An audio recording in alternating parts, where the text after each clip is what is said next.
Admiral Jum Kim stood on the bridge of his ship. He looked out at the stars through the large window. His ship, the ESS Thunderbolt, was the biggest in Earth's 7th Fleet. Many aliens called them the Planet Breakers. Jun did not like this name, but he knew it kept other aliens from starting fights. "Admiral, we are ready to jump to the next system," said Officer Dae, who worked at the main control panel. Jun nodded. "Take us there." The stars stretched into lines as the ship moved faster than light. Jun thought about how far humans had come. Just 50 years ago, people could only dream about visiting other stars. Now, Earth had ships that could fight the oldest alien nations in the galaxy. The ship slowed down. New stars filled the view. Jun could see 3 planets circling a yellow sun.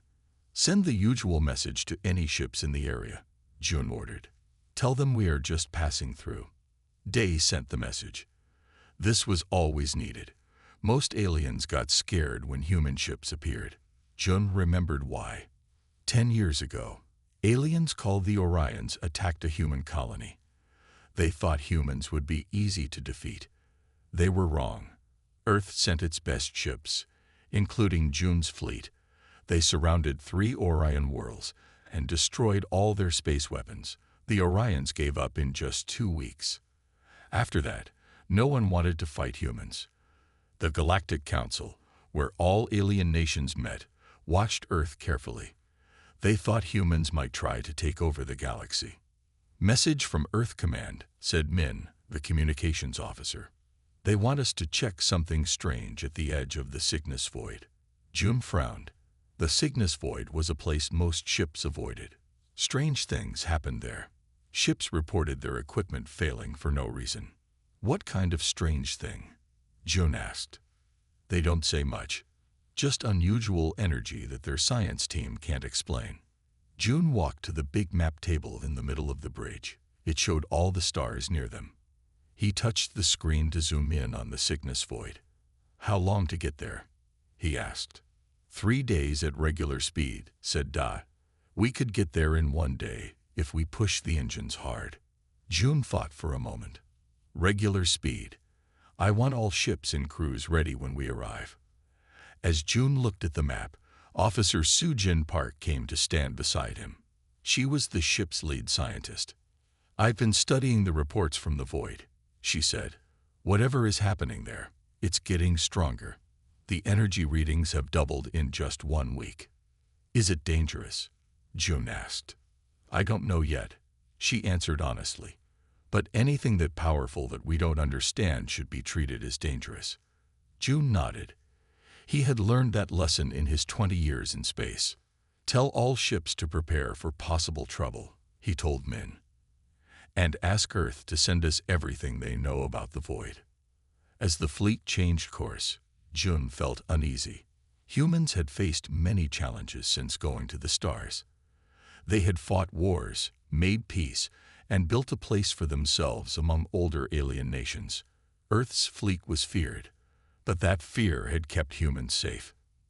Now they were heading towards something unknown, something that might not care how many ships Earth had or how well they could fight. "Send a message to the Galactic Council," Jun said suddenly. "Tell them where we're going and why. If we find something dangerous, they should know." Min looked surprised but followed the order. This was unusual. Humans rarely shared information about their fleet movements. Jun kept his eyes on the distant stars where the Cygnus Void waited. For the first time in years, he felt a chill of real fear. Not for himself, but for all the worlds that might be affected by whatever waited in the darkness ahead. "Earth's fleet is feared across the galaxy," he said quietly. "Let's hope that's enough for whatever we find out there." 3 days passed as the 7th Fleet moved toward the Cygnus Void. Admiral Jun Kim slept little during this time. He spent hours reading old reports about the strange area of space. Ships that went too deep into the void often had problems. Some never returned. "We are now at the edge of the Cygnus Void," Officer Dae announced. The main screen showed only darkness ahead. Few stars shined in this part of space. "Start scanning," Jun ordered. "I want to know what's out there." Science Officer Soo-Jin Park led the scanning team. Her fingers moved quickly over her control panel. The ship's powerful sensors reached out into the darkness. "I'm getting unusual readings," she said after a few minutes. "There's a lot of energy coming from point X27. "Show me," said June. The main screen changed to show a map of the void. A bright spot pulsed in the middle. "What is it?" June asked. "I'm not sure yet," Soo-Jin said. Her voice sounded worried. "But it's like nothing I've ever seen before. The energy levels are off the charts." June thought for a moment. "Send 2 scout ships to get closer readings. Tell them to stay alert and run at the first sign of danger." 2 small, fast ships left the fleet. They could move quickly and had the best scanning equipment. The bridge crew watched the main screen as the scout ships approached the energy source.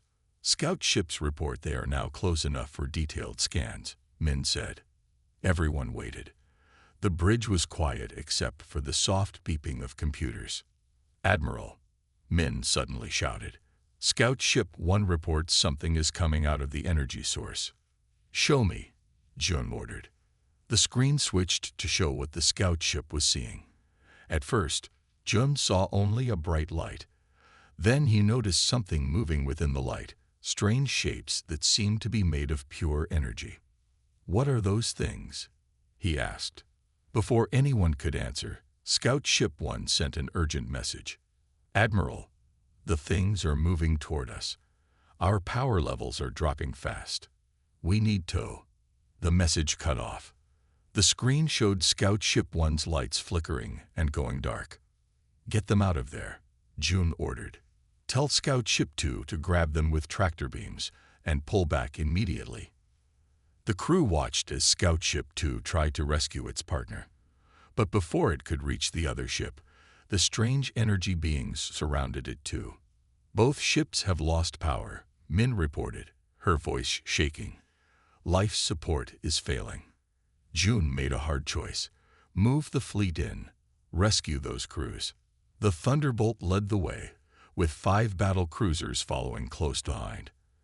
As they approached, they could see both scout ships drifting in space, dark and lifeless. "The energy beings are moving away," Soo-Jin reported. "They seem to be returning to the source. Get tractor beams on those scout ships. Pull them back to safety," June ordered. As the fleet pulled back with the rescued ships, Soo-Jin continued to study the energy source. "Admiral, I've figured out what it is," she said, her face pale. "It's a tear in space itself, a rip between our universe and somewhere else. And it's getting bigger." June looked at the screen where the tear glowed. "How dangerous is it?" he asked. "Based on what happened to our scout ships, very dangerous," Soo-Jin answered. "Those energy beings drained all power from the ships in seconds, if they reached a planet." She didn't need to finish. Everyone knew what she meant. If these beings reached a populated world, they could drain all energy, including the energy in living things. "We need more data," June said. "And we need to warn Earth and the Galactic Council." As the fleet moved to a safe distance, June watched the glowing tear on the screen. The fleet that alien worlds feared might not be enough to stop what was coming through that tear in space. "Send all our data to Earth," he told Min. "Tell them we found something that threatens every world in the galaxy." 1 week later, Earth called an emergency meeting of the Galactic Council. The great meeting hall was filled with aliens from over 50 different worlds. Some had scales, others had fur. Some had 4 arms or 3 eyes. All were worried after hearing about what the human fleet found. Ambassador Han Ji-woo stood before them. He was Earth's main speaker at the council. Next to him stood Admiral Jung Kim and Science Officer Soo-Jin Park. "Thank you for coming," Han said. "We have found something that threatens all our worlds. Admiral Kim will explain." June stepped forward. He was not used to speaking to so many important aliens, but he knew he had to make them understand the danger. 7 days ago, my fleet found a tear in space at the edge of the Cygnus Void," he said. Strange beings made of pure energy came through this tier. They attacked 2 of our ships and drained all their power in seconds. Whispers filled the room. One alien stood up. It was tall and blue with 4 arms. This was the Myth-Ari delegate, from one of the oldest races in the galaxy. Humans are young in space, the Myth-Ari said. Perhaps what you saw was just a natural event you don't understand yet. June nodded. That's what we thought too. So we will show you what we saw. He touched a control, and a large screen lit up. It showed the scout ships approaching the tear in space. Then it showed the energy beings attacking the ships and draining their power. The room went quiet. The Myth-Ari's 4 arms began to shake. We have old stories, the Myth-Ari said softly. Stories about the Void Eaters, beings that eat all energy they find and use it to make their realm bigger. That matches what we saw, said Sujin. The tear in space is growing. Our math shows it will be twice as big in 1 month. In 6 months, it could threaten nearby star systems. More whispers filled the room. A red-skinned alien with sharp teeth stood up. Why should we trust humans? He asked. Your fleet is called the Planet Breakers. Maybe this is a trick to make us let you bring your warships into our territory. Han Ji-woo stepped forward again. We understand your concern. That is why we invite each of you to send your own scientists to see the tear for yourselves. The council leader, a tall gray alien, raised a hand for quiet. How dangerous are these energy beings? She asked.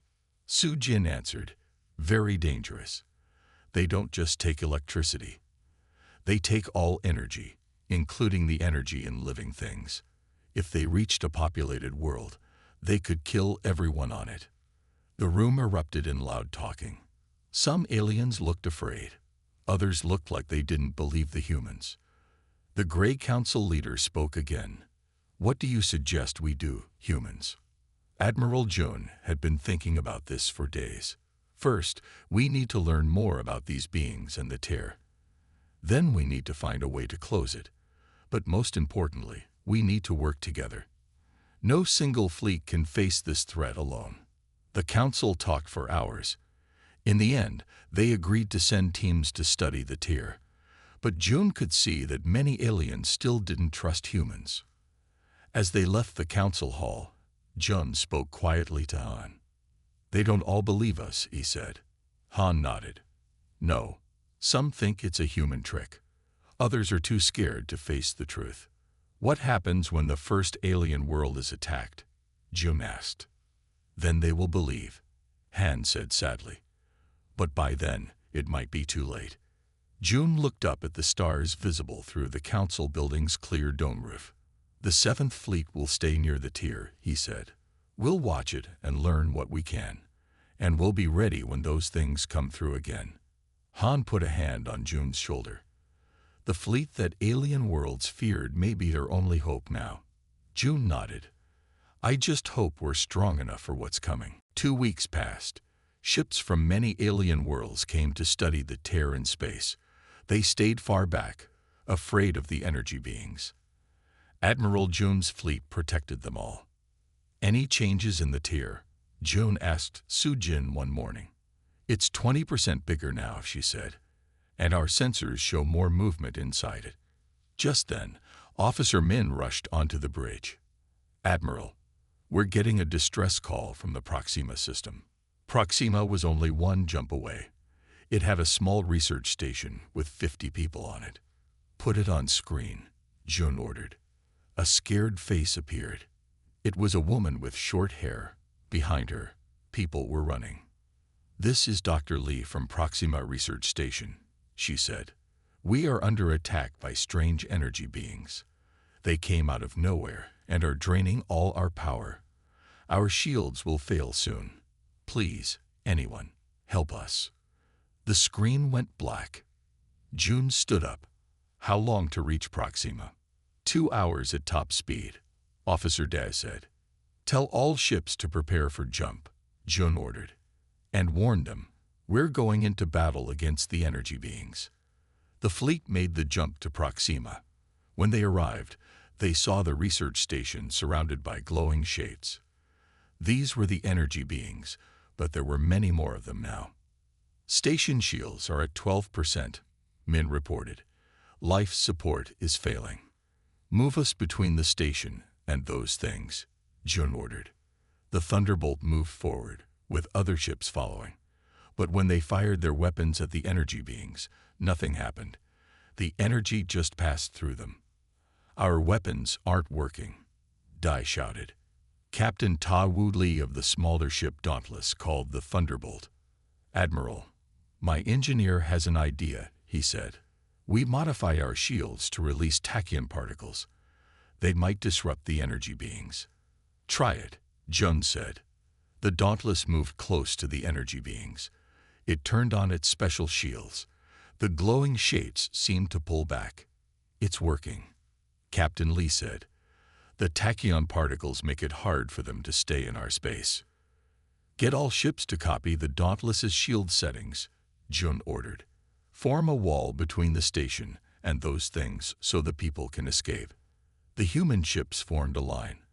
Their modified shields created a barrier. The energy beings tried to get through but couldn't. Tell the station to get everyone into escape pods, Jun said. Small pods began to leave the station. The human ships protected them.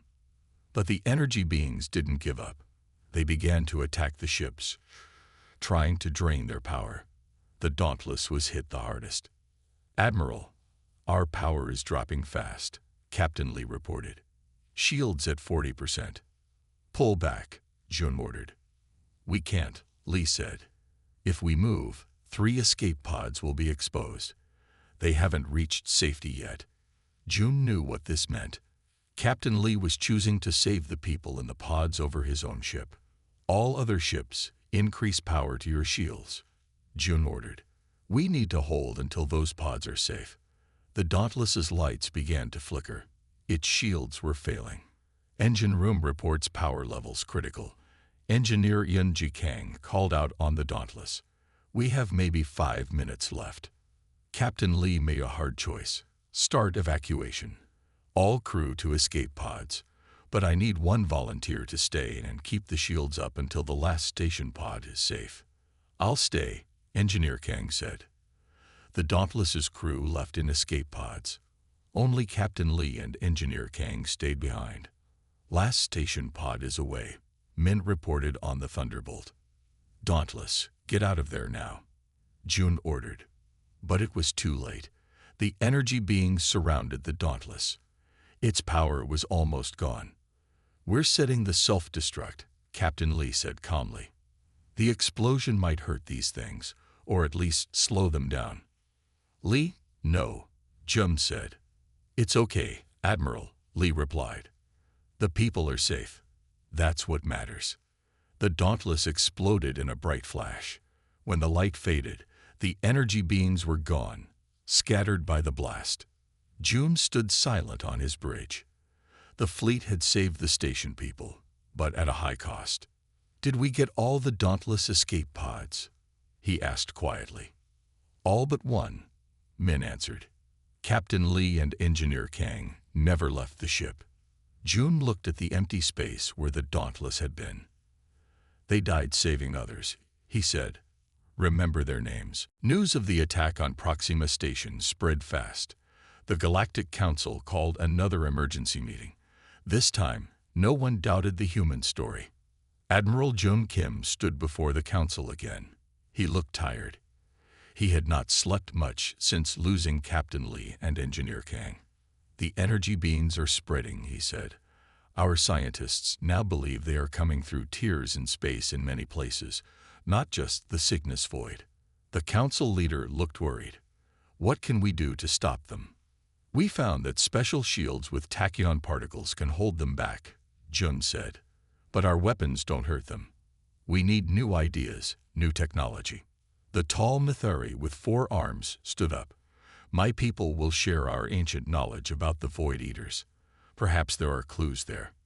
Other aliens also offered to help, but one group stayed silent. The Xolthar Dominion. These aliens had fought against humans many times. Their leader, Commander Do-hyun Park, had scars from battles with Earth ships. Do-hyun finally stood up. Humans want us to let their warships into our space. The planet breakers. We remember what they did to the Orions. This could be a trick. Many aliens began talking at once. Some agreed with Do-hyun. Others argued that all worlds must work together now. Suddenly, an aide rushed into the council hall. He whispered to the council leader, whose face turned pale. "We just received word," she announced. "A void tear has appeared in Zulthar space. An agricultural world called Vex 3 is under attack by energy beings." Do-hyun's face showed shock, then anger. "My people are there. Millions of them." June stepped forward. "The 7th Fleet is closest to Zulthar space. We can reach Vex 3 in 10 hours. You would help us? Your old enemies?" Do-hyun asked. "This isn't about old fights anymore," Jun said. "This is about survival for all of us." Do-hyun looked at Jun for a long moment. Then he nodded. "I will come with you on your ship. My knowledge of Zulthar space will help." The 7th Fleet jumped to Vex 3 with Do-hyun on the Thunderbolt. When they arrived, they saw energy beings swarming around the planet. Some were already on the surface. "Sensors show power failures across the northern continent," Soo-jin reported. 3 million Zulthar live there. "All ships, form a line above the northern continent," Jun ordered. "Shields at maximum with tachyon modification." The human ships moved into position. Their shields created a barrier between the energy beings and the planet below. "It's working," Do-hyun said. "They can't get through." "But we can't cover the whole planet," Jun said. "And our power won't last forever." Soo-jin had been working on the problem. "What if we create a tachyon field around the planet? It would be like a big shield." "How?" Jun asked. "We need to place generator ships at key points around the planet," she said. "Each one would cover a section." It was a good plan, but dangerous. Each ship would be exposed to the energy beings. "My people will help," Do-hyun said. "We have ships too." Zulthar ships rose from the planet to join the human fleet. Together, they placed generators around Vex 3. As each one turned on, a shield covered part of the planet. One human ship, the Valiant, got surrounded by energy beings while placing its generator. Its power began to fail. Without hesitation, a Zulthar ship moved to help. It extended its shields to cover the Valiant until the human crew could fix their power. After 6 hours of fighting, the shield was complete. The energy beings couldn't reach the planet anymore. In the days that followed, human and Zulthar ships worked together to drive the energy beings away from Vex 3. When it was over, Do-hyun came to Jun on the Thunderbolt's bridge. "My people were wrong about humans," he said. "The fleet that we feared became our saviors today." "This is just the beginning," Jun said. "The tiers are appearing in more places. We need to work together, all species." Do-hyun nodded. "I will tell the council. It is time for a true alliance." As the Thunderbolt headed back to Earth, Jun knew that everything had changed. Old enemies were now allies. The galaxy was uniting against a common threat. And leading them all was Earth's 7th Fleet, the planet breakers who had become protectors. 1 month after saving Vex 3, Admiral Jun Kim sat in a large room on Earth. Around him were scientists and military leaders from 20 alien worlds. They called themselves the Allied Defense Force. Their job was to find a way to stop the energy beings. "The tiers in space are appearing faster now," Soo-jin said. She pointed to a map showing 10 red dots across the galaxy. "Each red dot is a tier, and our math shows more will appear soon." "We can't just keep fighting them," Jun said. "We need to close these tiers." The Myth-Airy scientist waved all 4 of his arms. "Impossible. The tiers are breaks in the fabric of space itself." "Nothing is impossible," said a new voice. Everyone turned to see who spoke. It was Eun Ji-kang. She was supposed to have died on the Dauntless, But search teams had found her escape pod drifting in space 2 weeks after the battle. Engineer Kang, Jun said with surprise. You should be resting. I can't rest while these things threaten our worlds, she said. She walked to the big screen and touched it. I've been studying the energy beings. I think we've been wrong about them. What do you mean? Do-hyun asked. They're not trying to attack us, Yeonji said. They're trying to survive. Their universe is dying. They're coming here because they have nowhere else to go. The room went quiet as everyone thought about this. How do you know this? The Mythari asked.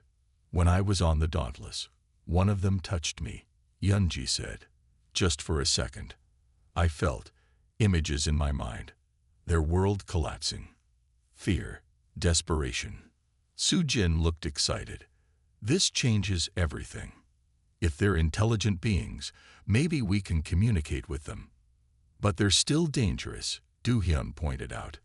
They drain energy to live. Our energy. Yeonji nodded.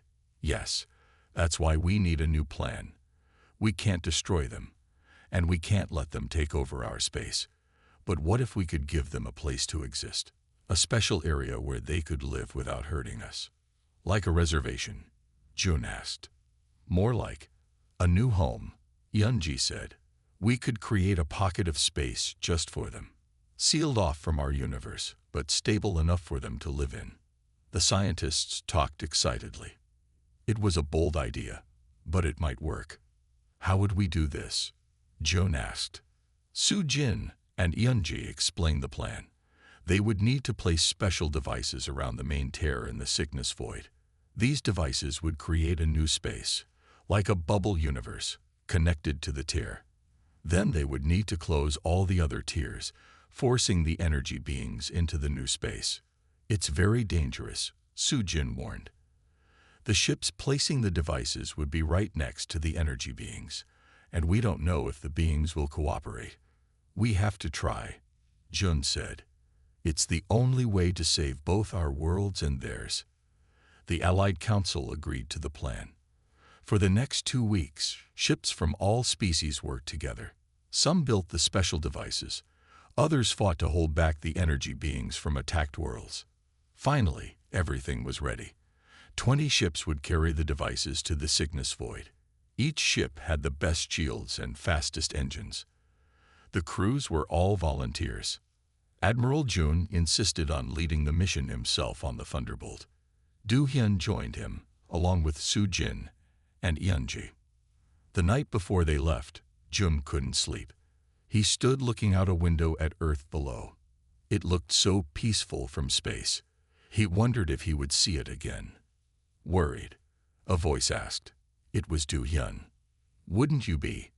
Jun replied. Do-hyun nodded. Yes, but I also believe this will work. And if it doesn't, well, at least we tried. From enemies to friends, Jun said with a small smile.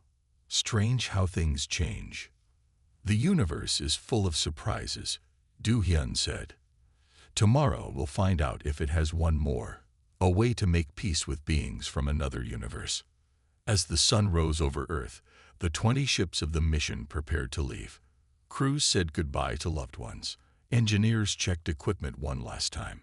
Admiral Jung Kim took his place on the Thunderbolt's bridge. The mission to save the galaxy and the energy beings was about to begin. The 20 ships jumped into the sickness void. Admiral Jung Kim stood on the bridge of the Thunderbolt, looking at the main screen. The tear in space was now huge, as big as a small moon. Energy beings moved in and out of it like fish in water. All ships, report, Jun ordered. One by one, the ships called in. All had arrived safely. Begin Phase 1, Jun said. 10 ships moved forward. They carried the devices that would create the new space for the energy beings. These ships needed to place their devices in a circle around the tear. Energy beings are noticing our ships, Officer Min reported. Jun nodded. Expected. All ships, shields at maximum. The energy beings moved toward the ships.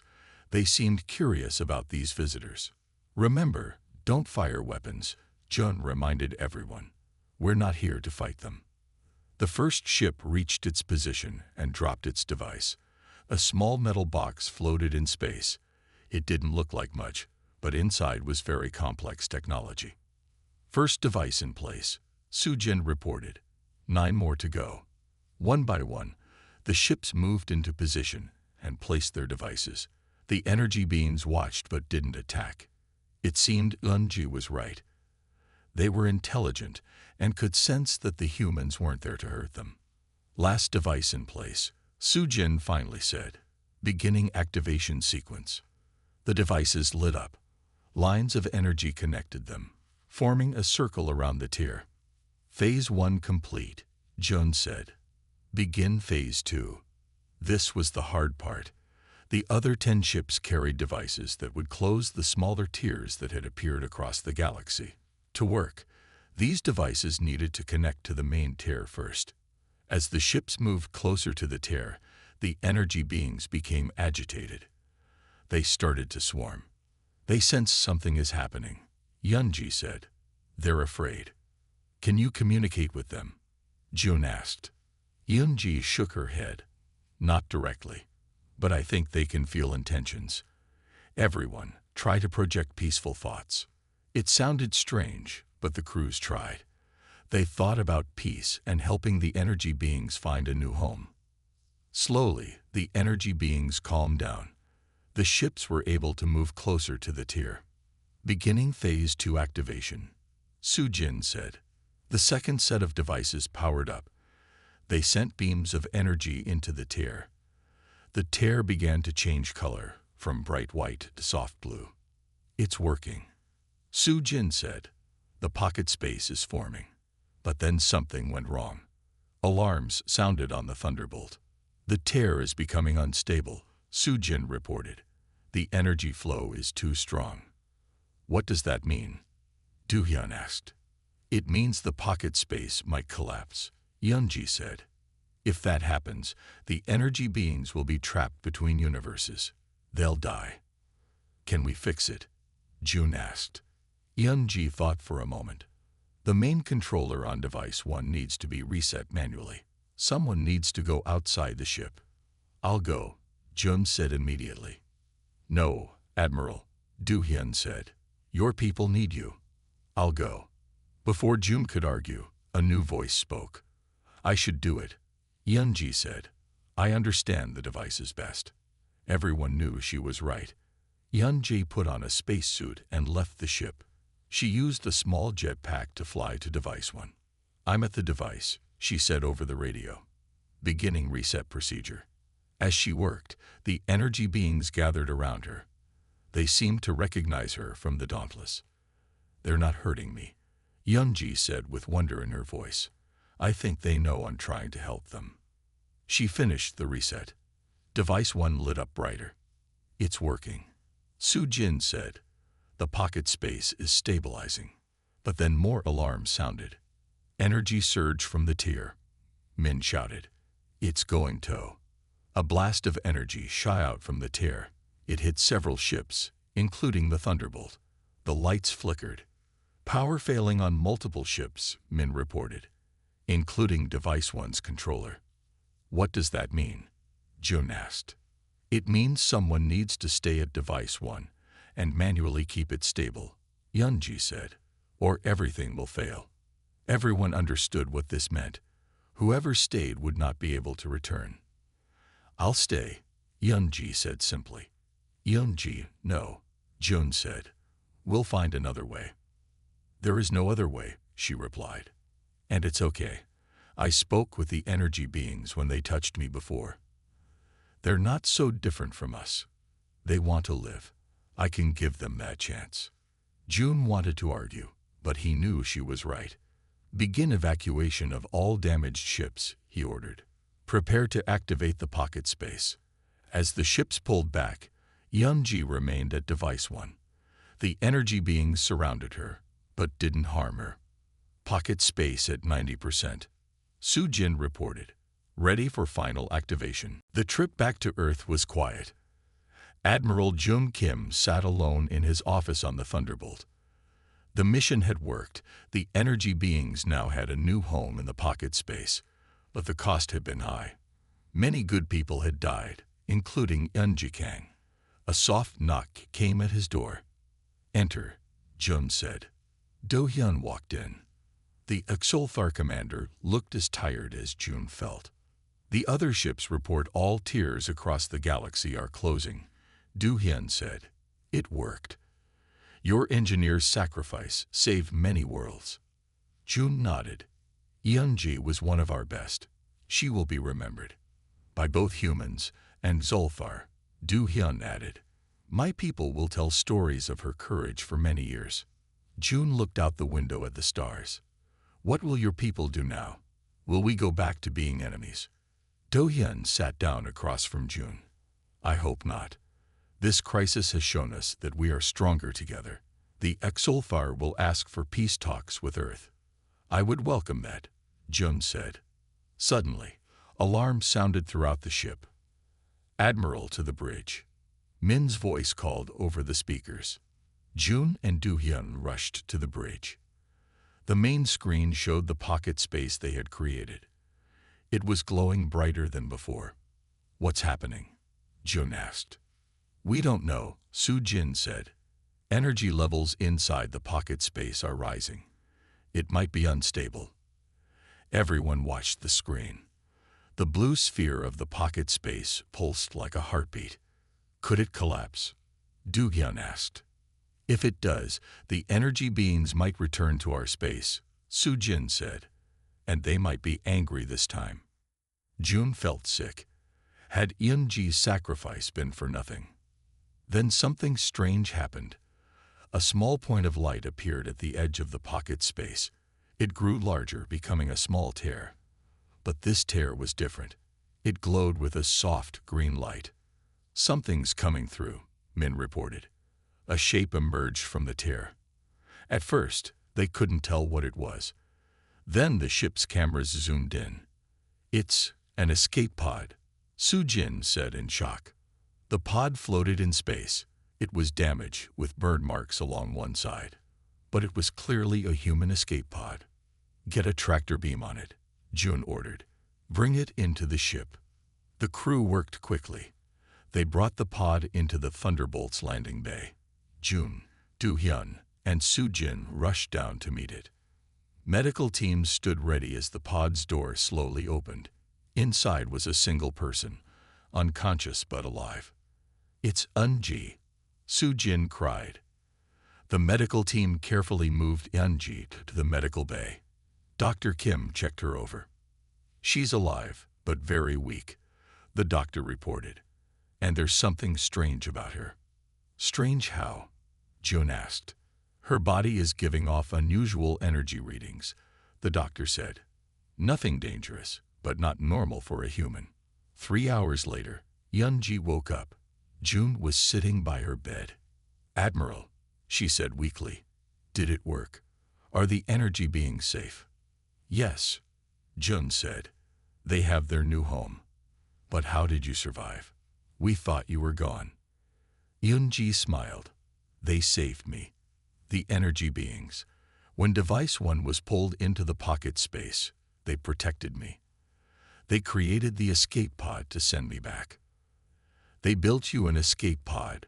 Jun asked in surprise. "Not exactly," Eunji said. "They shaped energy into a form that could protect me and bring me back to our space. They learned how by studying our ships." "But why would they save you?" Do-hyun asked from the doorway. "Because I helped them," Eunji said. "And because they want to talk to us." "Talk to us?" Soo-jin asked. "How?"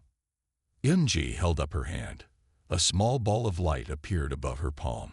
It glowed with the same soft blue as the pocket space. "They changed me," she said. "They gave me a way to communicate with them. A bridge between our world and theirs." Everyone stared in amazement. "What do they want to say?" Jun asked softly. "Thank you," Eunji said. "And that they want to learn more about us. They've been alone for so long. Now they don't have to be." As the Thunderbolt continued its journey back to Earth, Word spread through the Allied fleet. The energy beings weren't gone. They were just living in a new home. And they wanted to be friends. The fleet that alien worlds had feared had done more than save the galaxy. They had made first contact with beings from another universe. A new chapter in galactic history had begun. 1 year passed since the creation of the pocket space. The blue sphere still hung in the Cygnus void, glowing softly. But now it was surrounded by stations and ships from many worlds. The place once feared by all was now called New Dawn. It was the most important scientific site in the galaxy. Admiral Jun Kim stood on the observation deck of the largest station. Next to him stood Do Hyun, who was no longer just a Xulthar commander. He was now the Xulthar ambassador to Earth. Hard to believe how much has changed in 1 year, Jun said. Do Hyun nodded. From enemies ready to destroy each other, to partners building the future together. They watched as a small ship left the station and moved toward the blue sphere. This ship was special. It could safely enter and exit the pocket space. Inside was Yunji Kang. Yunji visited the energy beings every week. She was the bridge between the two worlds. The energy beings, now called the Lumina, had changed her body. She could understand their thoughts, and they could understand hers. Yunji reports the Lumina have made something for us, Jun said. Something important. What is it? Do Hyun asked. She wouldn't say, just that we should all be here today. The great meeting room of the station was filled with leaders from all worlds. The Galactic Council had come to see what the Lumina had made. Even the Mythari with his 4 arms was there, looking excited. A door opened, and Yunji walked in. She looked different now. Her skin had a soft blue glow, and her eyes shined with inner light. But her smile was the same. "Thank you all for coming," she said. "The Lumina have spent a year studying our technology and science. They wanted to give us something to show their thanks." She held out her hands. Between them appeared a ball of blue light. It grew larger until it was the size of a small table. Inside the light, shapes began to form. "This is a map," Yunji explained, "but not a map of our galaxy." Everyone looked closer. The map showed stars and planets no one had ever seen. "These are other universes," Yunji said, "places beyond our own. The Lumina can sense them, and with their help, we might one day visit them." The room filled with excited talk. Travel to other universes had been only a dream before. "There's more," Yunji said. The map changed to show what looked like engines and power systems. The Lumina understand energy in ways we never could. They've designed new engines that use much less fuel, and power systems that could give clean energy to all our worlds. The leaders looked at each other in amazement. These gifts would change life for everyone. "Why would they share so much with us?" asked one leader. "Because we helped them when they had nowhere to go," Yunji said simply. "They were alone and afraid, and we gave them a home. Now they want to help us in return." Later, Jun and Do Hyun stood with Yunji, looking out at the blue sphere. "Will you stay with them?" Jun asked her. "In the pocket space." Yunji smiled. "Part of me will always be with them now, but Earth is still my home. I'll keep visiting both worlds. I belong to both now. Just like the 7th Fleet," Do Hyun said. "Once we belonged only to Earth. Now you serve all worlds." Jun thought about this. The planet breakers. The fleet that alien worlds had feared. Now they protected the most important site in the galaxy. "People still tell stories about you," Yunji told him, "about how the human fleet saved everyone. The Lumina tell stories too, in their own way." "What do their stories say?" Jun asked. "That sometimes the things we fear most turn out to be what we need most," Yunji said. "They feared us, we feared them. But together, we found a better way." As the 3 friends watched, a new ship approached the station. It was the newest vessel in the fleet, large and powerful. On its side was the name HFY New Dawn.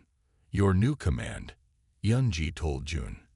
the first of the explorer ships, built with both human and Lumna technology. June looked at the ship with pride. Once, his fleet had been known for its weapons. Now it would be known for exploration and discovery. The fleet that alien worlds feared had become their saviors. And now, they would lead the way to new universes and new friendships among the stars.